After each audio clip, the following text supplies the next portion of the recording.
जय महाराष्ट्र। तुम्हा सर्वांना माहीत आहे की माझे स्वर्गीय वडील मुरली देवरा यांनी नेहमीच मुंबईतील भाडेकरूंच्या हितासाठी लढा दिला। PMGP प्रकल्पासारख्या त्यांच्या प्रयत्नामुळे मुंबईतील हजारो मूळ रहिवाशांना कायमस्वरूपी घरे मिळाली आहेत।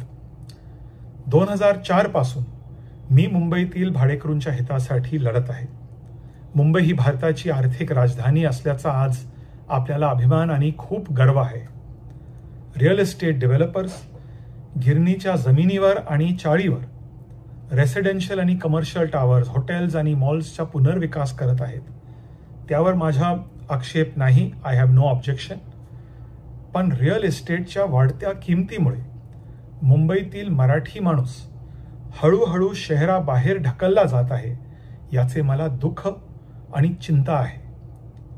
मुख्यमंत्री एकनाथ शिंदेजी यांच्या नेतृत्वाखाली महाराष्ट्र सरकार गिरणी कामगारांना मोफत घरे देत आहे।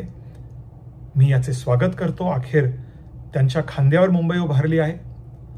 पण मुंबईतील मराठी माणसाने शहरात राहावे असे आपल्या सर्वांना वाटत असेल तर ते ज्या भागात राहतात तेथे त्यांना नोकऱ्या उपलब्ध करून देणारी योजना सरकारला तयार करावी लागेल।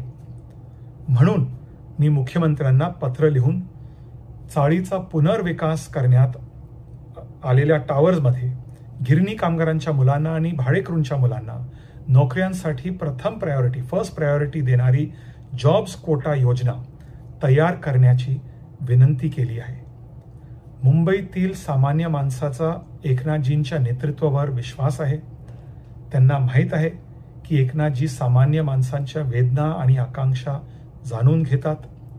मला माहीत आहे की मी जी मागणी करत आहे ते सरकारसाठी खूप कठीण आहे, पण मला विश्वास आहे की सरकार मुंबईच्या मूळ रहिवाशांना, मराठी माणसांना न्याय नक्की देईल।